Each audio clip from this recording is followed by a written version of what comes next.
rainy night, I had no idea something inside this house was already waiting for me in the dark.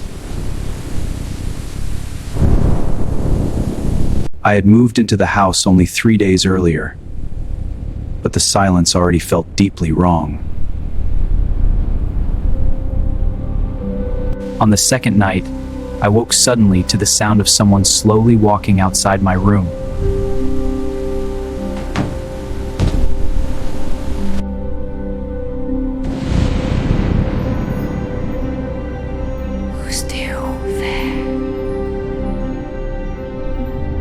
That laugh didn't sound human at all. It sounded like something pretending to be human. The next morning, I convinced myself it had all been my imagination, until I saw the marks on the wall. On the third night, everything changed when my phone rang at exactly 2:46 in the morning. At first, there was only silence, then a girl's voice whispered softly, "Don't open the door."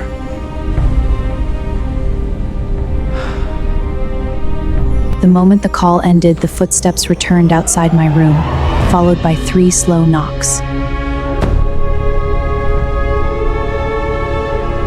The voice sounded weak and terrified, but underneath it, something felt horribly wrong. "Please help me, I'm so scared. Something's here with me."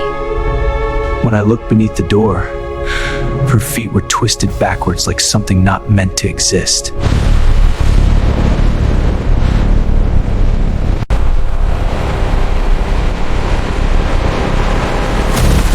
Suddenly, the door exploded with violent pounding as if that thing was desperate to get inside. I tried calling for help, but the signal had completely vanished, and then everything outside went silent.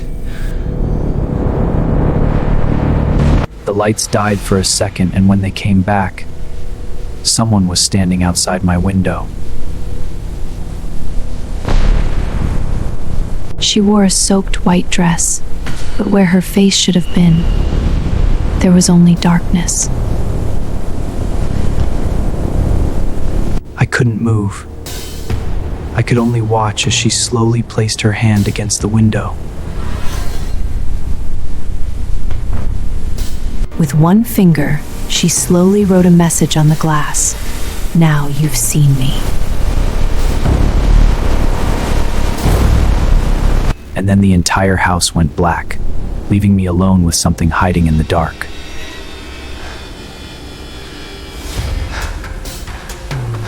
Then I heard breathing beneath my bed, slow breathing that definitely did not belong to me.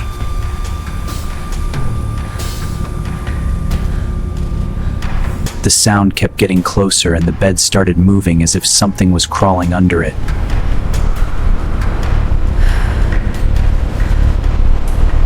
I forced myself to look under the bed, and then I saw fingers slowly wrapping around the frame.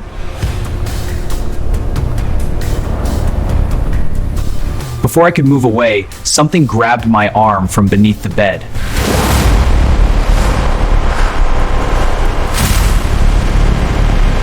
For the first time, I finally saw its face, and it looked nothing like a human being.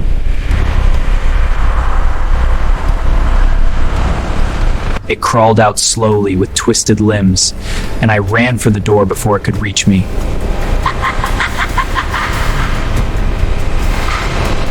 I tried opening the door, but it felt locked from the outside while that thing slowly stood behind me. It stared directly at me, then tilted its head like it already knew I couldn't escape. The last owner made the same mistake. In a broken whisper, it told me the previous owner had made the exact same mistake.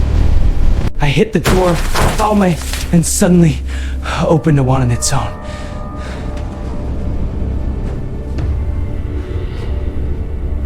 I ran into the hallway, but I could still hear that thing moving somewhere behind me.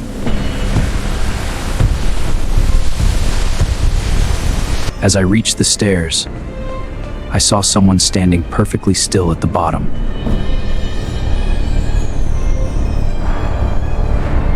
was an old woman, standing there silently like she had been waiting for me all along. What is it? Did you see it? You let it see you, didn't you? What is that thing? I asked her what that thing was, but she only stared upstairs in complete silence. Then she finally whispered something that made my blood run cold. This was Westerbury. Before I could speak again, a horrifying scream exploded from upstairs. When I looked toward my room, I saw myself standing inside the window, smiling back at me. The thing upstairs looked exactly like me, except for its empty black eyes.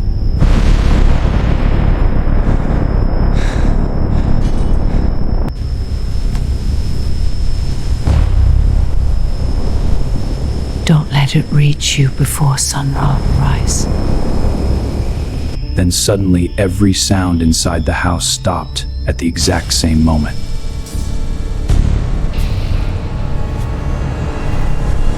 The smiling version of me vanished into the dark, and then footsteps started moving upstairs.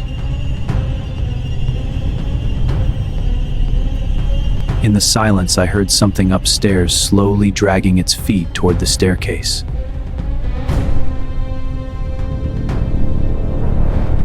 When I pointed the flashlight upstairs, that smiling version of me was standing there again.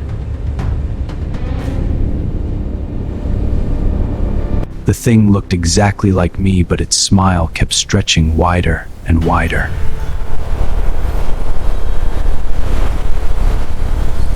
The old woman pulled me back as that thing slowly started walking down the stairs toward us. We hid inside an old dining room, but I could still hear its footsteps outside the door.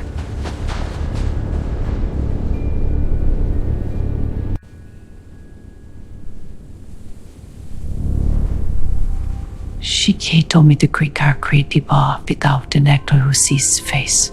The last owner saw his double too, and he vanished before sunrise ever came. He is in double inside the house. Then I heard my own voice outside the room quietly whispering, "Let me in." It wasn't just copying my face anymore. It was copying my voice and even my breathing.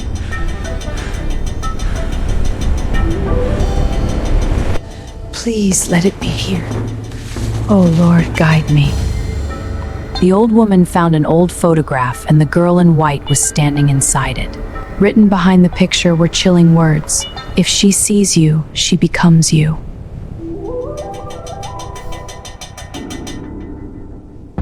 Then the candles died, and outside the room I heard multiple versions of my own voice laughing.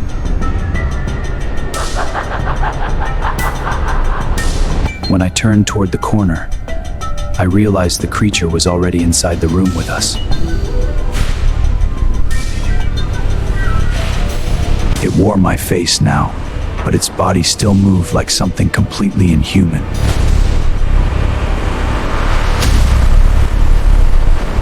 It moved across the walls like an animal, and we ran before it could reach us.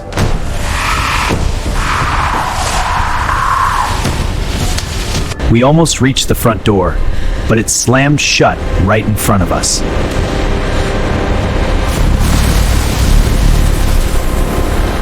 The lights started dying one after another, and something was slowly coming toward us in the dark. Then I saw shadows standing behind it, like the trapped souls of everyone who came before me. Heavenly Father, protect me. Save my soul. It looked exactly like me now, except for those empty black eyes staring straight into my soul.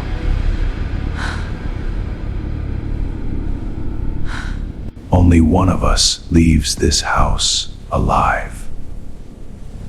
In my own voice, it whispered that only one of us would leave the house alive. The basement is the only way out! Run! The old woman told me the basement was the only way out, just before the creature attacked. Stay back!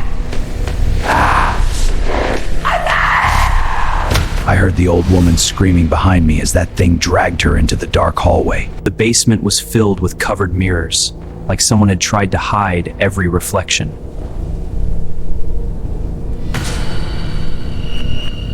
At first, the mirror showed my normal reflection. Then suddenly it smiled on its own.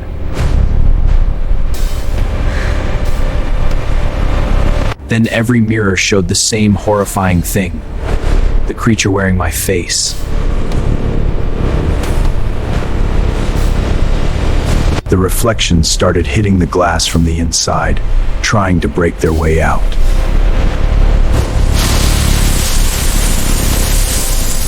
It crawled out of the broken mirror, and for the first time, I tried fighting back.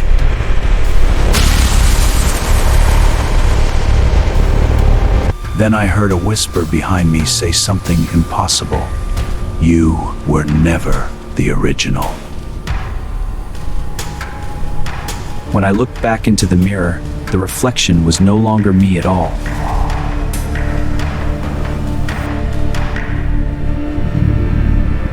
My hands started changing, and I realized the creature had been turning me into it all along.